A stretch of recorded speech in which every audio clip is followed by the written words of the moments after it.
My name is Linda. I'm 58 years old, and if someone had told me that the biggest argument of my 36-year marriage would start because of 3 crows, I would have laughed. Not politely. I would have laughed so hard I probably would have cried. But that's exactly what happened. And looking back now, it wasn't really about the crows. It was about everything we had never talked about before. My husband Michael and I had been planning that weekend for almost 6 months. Nothing fancy, just a small wooden cabin beside a quiet lake, about 3 hours from home. No television, no noisy neighbors, no schedules, just the 2 of us. After 36 years of marriage, that sounded perfect. When we were younger, we couldn't afford vacations. There was always something more important. A mortgage, car repairs, school supplies for our daughter, then college, then helping her buy her first house. By the time life finally slowed down, we had almost forgotten how to travel together. So when Michael found that little cabin online, he was actually excited. "You'll love it," he kept saying. "Fresh air, peace and quiet." For weeks he talked about fishing off the dock, drinking coffee on the porch, and watching the sunrise over the lake. I hadn't seen him look forward to something like that in years. The drive there was wonderful. We sang along to old songs on the radio, stopped at a roadside diner for pie, argued about which route was faster, the kind of harmless arguments that married couples somehow enjoy. When we finally arrived, I remember smiling before I even got out of the car. The lake looked exactly like the pictures. Crystal clear water, tall pine trees, a small wooden dock stretching into the water. It felt like the kind of place where people forgot what stress even was. "This is beautiful," I whispered. Michael nodded. "It really is." We unloaded the car together. I carried groceries into the cabin while he brought in our bags. The cabin smelled like cedar wood and fresh coffee. Someone had left a vase of wildflowers on the kitchen table. The windows overlooked the lake. I honestly thought it might be one of the nicest places we'd ever stayed. Then I heard it. Caw! One sharp sound. I looked outside. 3 crows landed on the fence near the porch. I barely noticed them. Birds were everywhere around lakes. That seemed normal. I went back to unpacking. A minute later, I heard another caw, then another. Michael had stopped moving. He was standing in the doorway, staring at the fence. His expression had completely changed. "What is it?" I asked. He didn't answer. Instead, he kept watching the birds. One of them flapped its wings and hopped onto the porch railing. Michael sighed. Not an annoyed sigh, more like the sigh someone makes after realizing something has gone terribly wrong. Then he quietly said, "We're leaving." I laughed. Very funny. I'm serious. I thought he was teasing me. We'd been there less than 15 minutes. Our bags were still open. The refrigerator wasn't even stocked yet. "Michael, I'm not joking." He walked over to the window and folded his arms. "There are too many crows." I blinked. "What?" He pointed outside. "Look at them." I looked. There were still only 3. "I am looking." "They'll keep coming." I couldn't help smiling. "They're birds." "They live here." "So do mosquitoes," he replied. "We're not leaving because of mosquitoes. This is different." I honestly thought he was trying to make me laugh, but he wasn't smiling, not even a little. He picked up one of our suitcases. "Start packing." I stood there, staring at him. "You drove 3 hours. You booked this place. You've been talking about this vacation for months. And now you want to go home because of 3 crows?" He slowly turned toward me. His face was completely serious. Then he said something that made even less sense. "They're already ruining the whole weekend." I had lived with Michael for 36 years. I knew every habit, every stubborn opinion, every little quirk. But standing there in that tiny lakeside cabin, I realized I was looking at a man I suddenly didn't recognize. For a few seconds, neither of us moved. I kept waiting for Michael to smile and admit he was kidding. He never did. Instead, he carried our suitcase back to the front door and set it beside the porch. "I'll start loading the car." I stared at him. "No." He looked confused. "What do you mean, no?" "I mean, no. We're not driving 3 hours back home because there are birds outside. They're crows." He corrected me so quickly, you'd think I'd called them dinosaurs. "Fine. Crows. They're still birds." Michael rubbed the back of his neck. "You don't understand."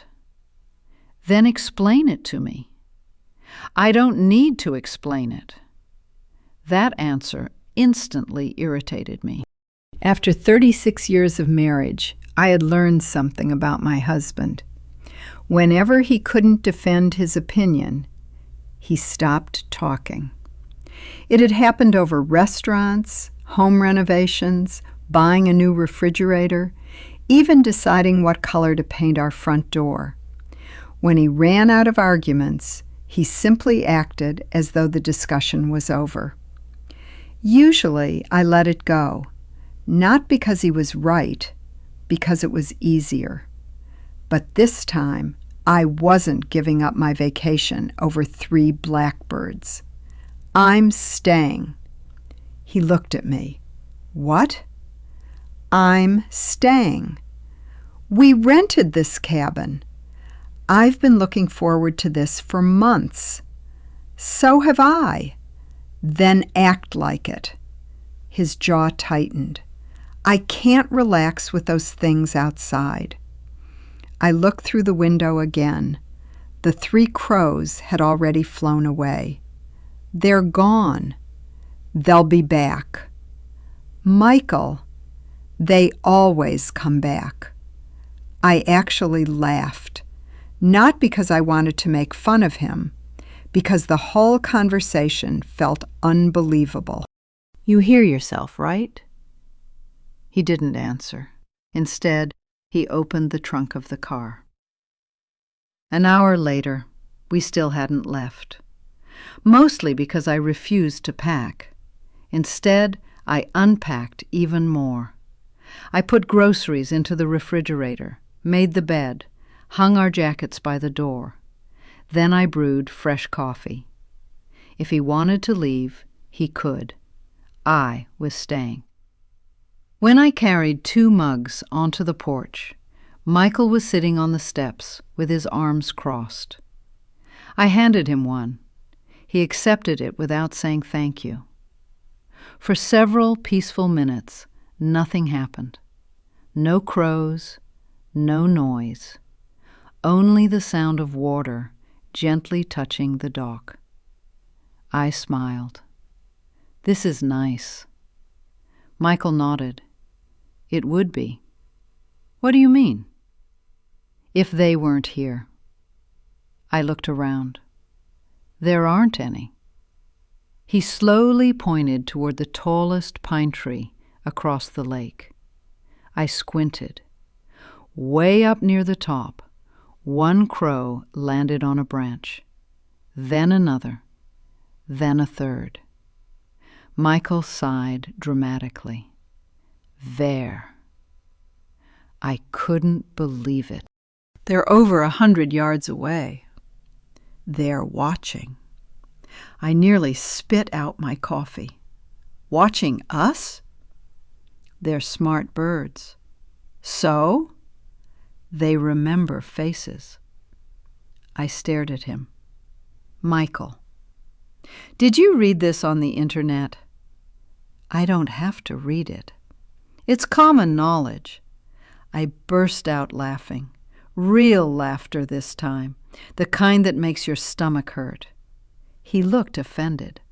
I don't see what's funny. I married you. That's what's funny. Around lunchtime, our neighbors from the cabin next door walked over. They were about our age, a cheerful couple from Michigan named Carol and Dennis. We've been coming here every summer for 12 years, Carol said. You picked a beautiful weekend. Before I could answer, Michael asked, Do the crows bother you? The two of them looked at each other.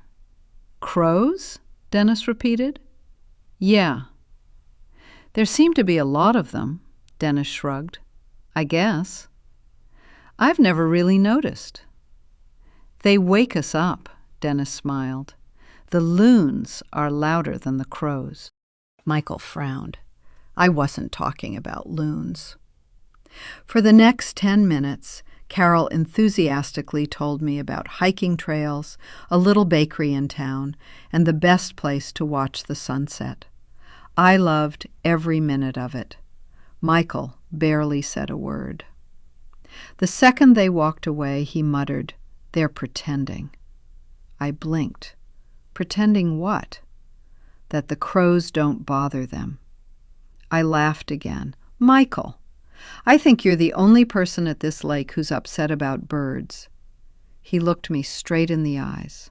No. I'm just the only one willing to admit it. That was the moment I stopped thinking this was just a strange mood. Something inside him had decided this vacation was ruined, and nothing I said was going to change his mind. For the first time that day, I began wondering whether the real problem wasn't the crows at all. I wish I could tell you I stayed calm. I didn't. By late afternoon, I wasn't arguing about crows anymore. I was arguing because I was tired of feeling like my opinion came second. Michael wandered around the cabin with the expression of a man trapped somewhere against his will. Every few minutes he glanced toward the trees. If he heard a single caw, he'd shake his head. I knew it. I finally asked, Knew what? This place isn't peaceful. I looked across the lake. The water was perfectly still. A family in a canoe drifted quietly along the shore. Someone farther down the beach was reading a book in a hammock. If there was a definition of peaceful, I was looking at it. Michael, I said as gently as I could, I think you're the only unhappy person here. I'm unhappy because I'm paying attention. I honestly didn't know how to answer that. Instead, I decided to stop talking about it. I grabbed my camera and walked toward the dock. Photography had always been my escape. Whenever life became noisy, I looked for beautiful things. Dragonflies hovering over the water, wildflowers growing between rocks, the reflection of clouds on the lake.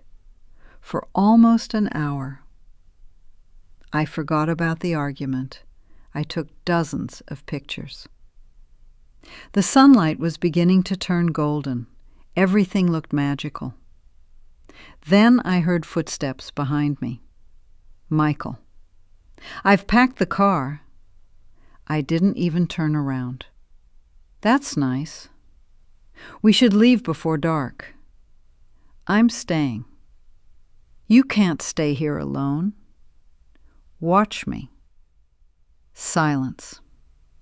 Finally he asked, "So you're choosing the cabin over me?" That question hit me harder than I expected. I lowered my camera. No. I'm choosing myself. He looked genuinely confused. What does that even mean? It means I have wanted this weekend just as much as you. It means I don't want to spend the rest of my life leaving places just because you decide we're leaving. His face tightened. So now I'm the bad guy. I didn't say that. You didn't have to. He walked away. For a few minutes, I simply stood there, trying not to cry. Not because of the vacation. Because I suddenly realized how familiar this conversation felt. Different place, different subject, same ending. Michael decided, I adjusted. Somehow we'd been doing that for years without either of us noticing. That evening I walked into the small general store near the campground to buy milk. The cashier smiled. Beautiful weekend, isn't it? It really is. First time here? Yes. You're lucky. The weather's perfect, I smiled. It would have been. She looked puzzled. What happened? I laughed. You'll think I'm making this up. She leaned on the counter. I've worked here 15 years. I've heard everything. My husband wants to leave because there are too many crows. She blinked once. Then, to my complete surprise, she laughed so hard she had to grab the counter. I'm sorry, she said between laughs. I shouldn't laugh. It's just, I've heard people complain about mosquitoes, bears, rain, broken air conditioners, but crows, she shook her head. That's a new one. For the first time all day, I laughed with someone else. It felt good. When I walked back to the cabin carrying the milk, I noticed Michael sitting alone on the porch.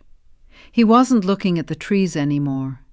He was watching the parking lot, watching me. You were gone a long time. I went to the store. You could have told me. I didn't know I needed permission. The words slipped out before I could stop them. His face changed instantly. I never said you needed permission. No, you never say it. You just make me feel like I do. Neither of us spoke. The air between us suddenly felt heavier than it had all day. After a long silence, Michael quietly asked, "Is this really about the crows anymore?" I looked at him. For the first time since we'd arrived, I answered honestly, "No. It stopped being about the crows hours ago." Then I took a slow breath and said the sentence I'd apparently been holding inside for years. It's about the fact that every time we disagree, one of us always gets their way. And it has almost always been you. Michael didn't defend himself. That surprised me more than anything he'd said all day. Usually when we argued, he had an answer ready before I'd even finished my sentence. Not this time. He looked down at the wooden porch beneath his feet. Then quietly he asked, "You've really felt that way?" I almost laughed. Not because it was funny, because after 36 years, he genuinely sounded surprised. I didn't wake up feeling this way today, Michael. He rubbed the back of his neck. Then why didn't you ever tell me? I looked at him for several seconds. I tried. When? Oh, I don't know. When you bought the blue SUV because you liked it, even though I wanted something smaller? When you decided we'd spend Christmas at your sister's house 5 years in a row? When you remodeled the kitchen before asking me what color I wanted? When you sold the old boat without even mentioning it to me? You always listened. But somehow, we still ended up doing things your way. His shoulders slowly dropped. I honestly never noticed. I know. And somehow, that almost makes it worse. Neither of us spoke after that. The sun was beginning to disappear behind the trees. The lake looked even more beautiful than it had that morning. A breeze rippled across the water. Somewhere in the distance, a crow called again. Michael immediately looked toward the sound. Then he caught himself. He looked embarrassed. "I know," he muttered. "They're just birds." It was the first time all day he'd admitted it. I smiled. Progress.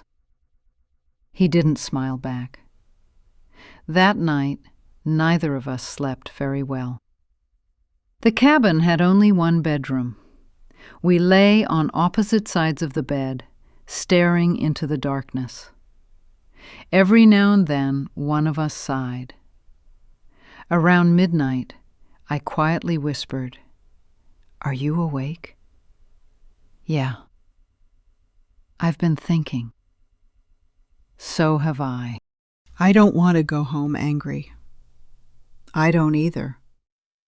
I waited. He didn't continue. Of course he didn't. So I asked, "Then why are we still talking about leaving?" He was silent for so long I thought he'd fallen asleep. Finally, he answered, "Because now I don't know how to stay." The next morning I woke before sunrise. Michael was already outside. I found him sitting alone at the end of the dock, coffee in one hand, looking out across the lake.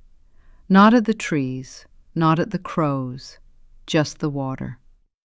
I sat beside him. For several minutes we watched the sun climb above the horizon. Then, without looking at me, he quietly said, "You know what the worst part is?" "What?" "I don't even like admitting when I'm wrong." I noticed. A tiny smile appeared on his face. "I know. But I think this time I was." That was the closest thing to an apology I'd ever heard from him. It wasn't perfect, but it was honest. After breakfast, I suggested we walk around the lake. To my surprise, Michael agreed. We followed a narrow trail through the trees. Families were fishing. Children were skipping stones across the water. An elderly man sat on a bench feeding ducks. Everyone looked relaxed. Everyone except us. About halfway around the lake, we reached a small overlook. The view was breathtaking. I took out my camera again. This is exactly why I wanted to come. I lifted the camera to my eye. Just then, a loud flutter of wings exploded from a nearby tree. Nearly 20 crows flew into the sky at once. The sound echoed across the water. I lowered the camera, slowly turned toward Michael. He froze. His jaw tightened. His breathing changed. For one terrifying second, I thought he was going to say it again. "Let's go home." Instead, He closed his eyes, took one slow breath, then another.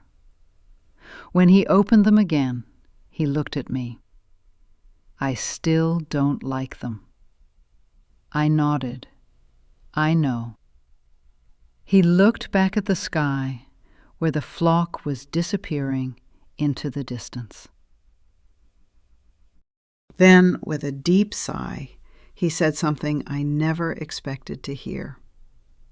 But I'm getting tired of letting them win. I looked at him, waiting for him to change his mind. He didn't. Instead, Michael took another deep breath and started walking again. Not quickly, not confidently, just forward. I smiled to myself. After 36 years of marriage, I had learned that for some people, one small step was harder than 1,000 big ones. We spent the rest of the morning exploring the lake. For the first time since we'd arrived, Michael stopped looking at the trees every few minutes. He still heard the crows. I knew he did. Whenever one called, his shoulders tensed for a second. But he didn't say a word.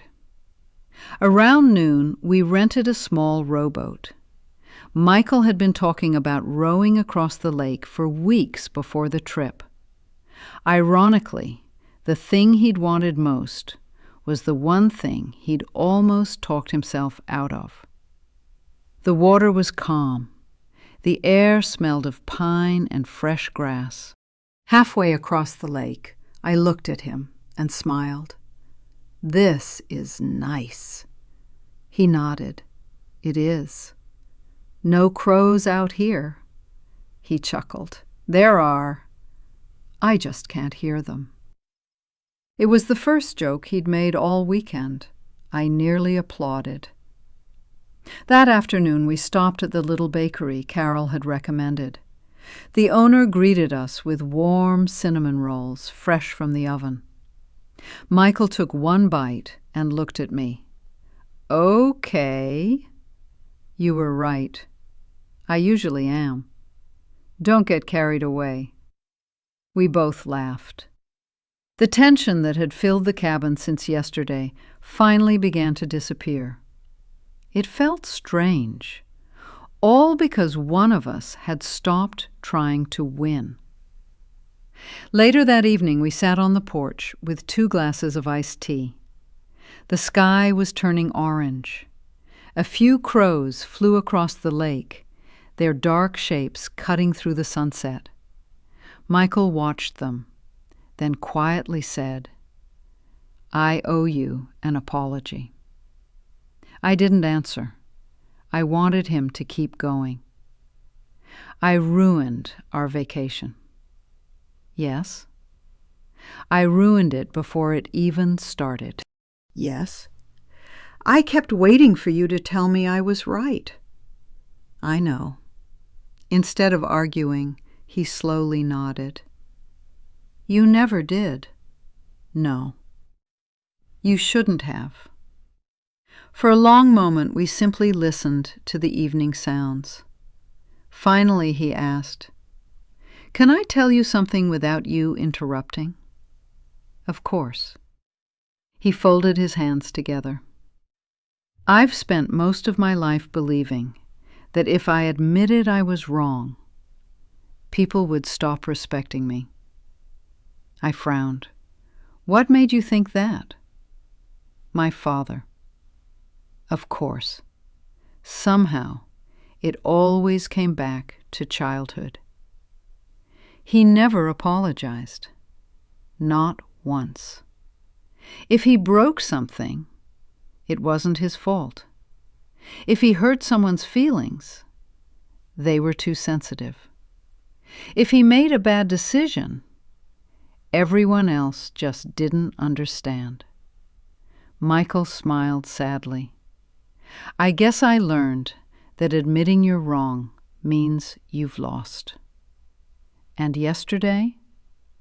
"I'd rather lose our vacation than lose an argument." His words hit me harder than I expected, because they were true. I reached over and took his hand. You know what hurts the most? What? It wasn't the crows. It was watching you choose being right instead of choosing us. His eyes filled with tears. I know.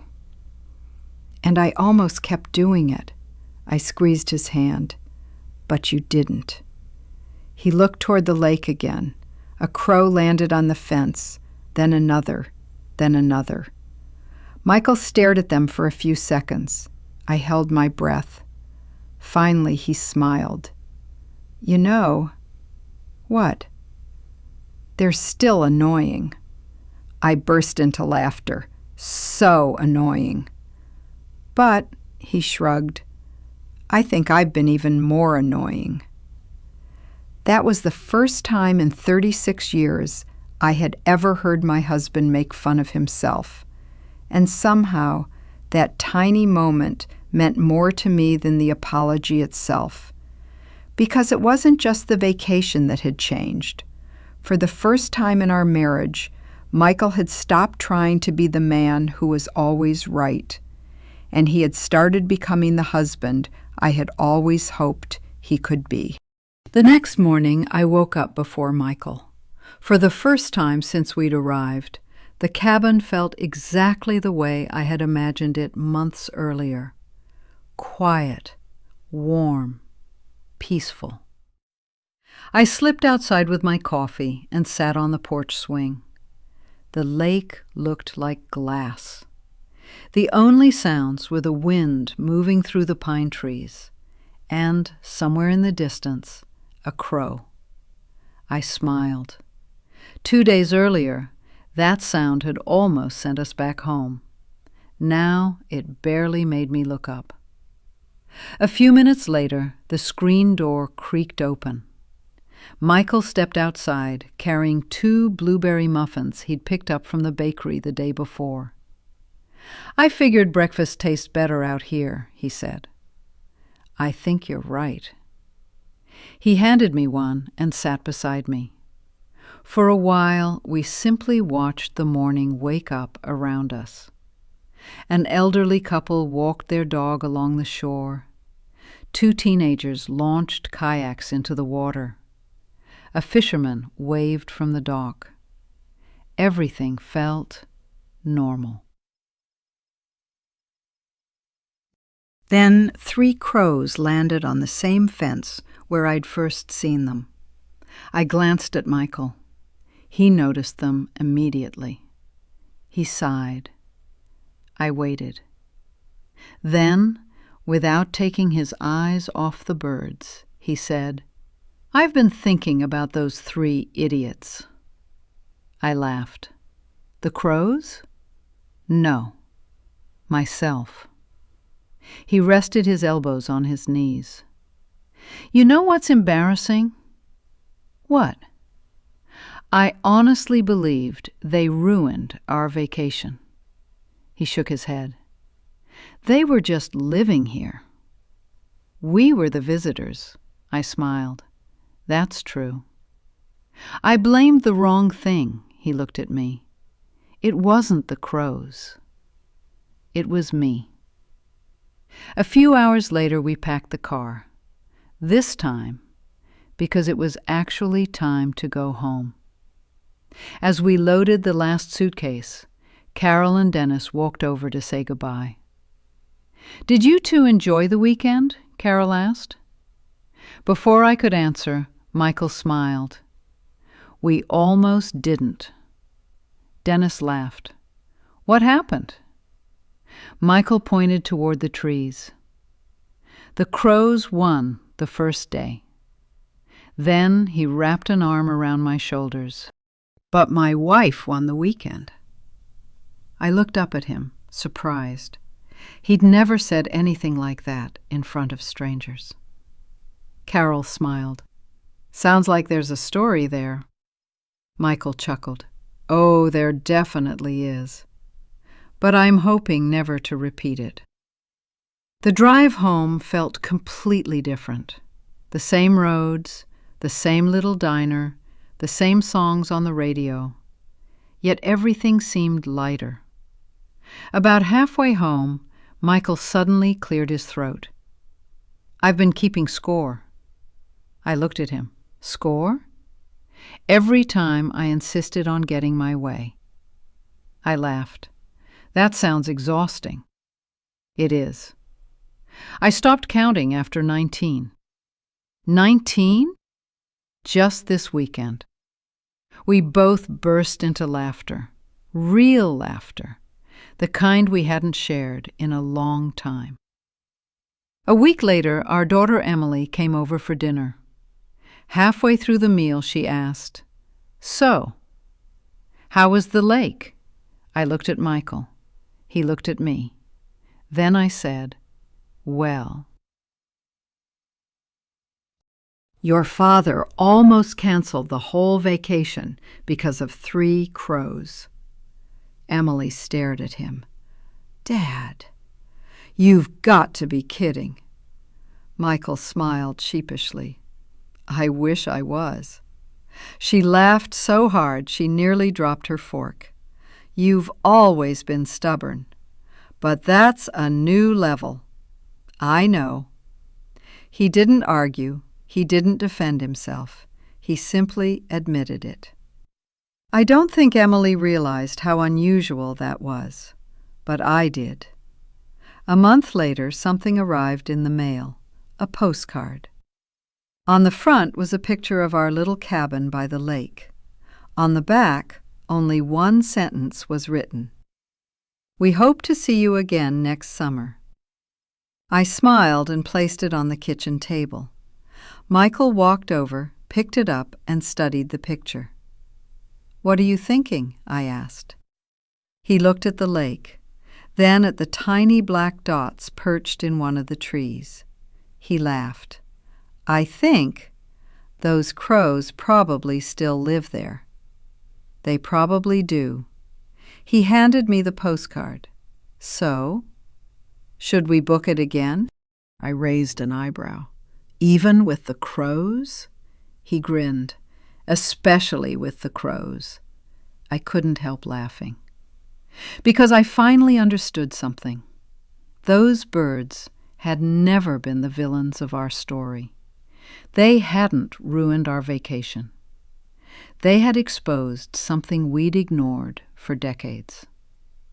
Sometimes it isn't the big storms that test a marriage. It's the tiny, ridiculous moments that reveal who we really are.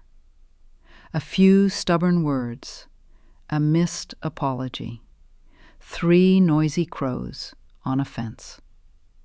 Looking back, I don't remember that weekend as the vacation my husband almost ruined.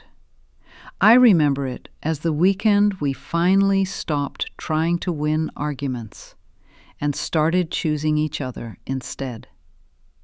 And if you ask Michael today what he learned from those crows, he'll smile, shake his head, and say, "Turns out they were smarter than I was."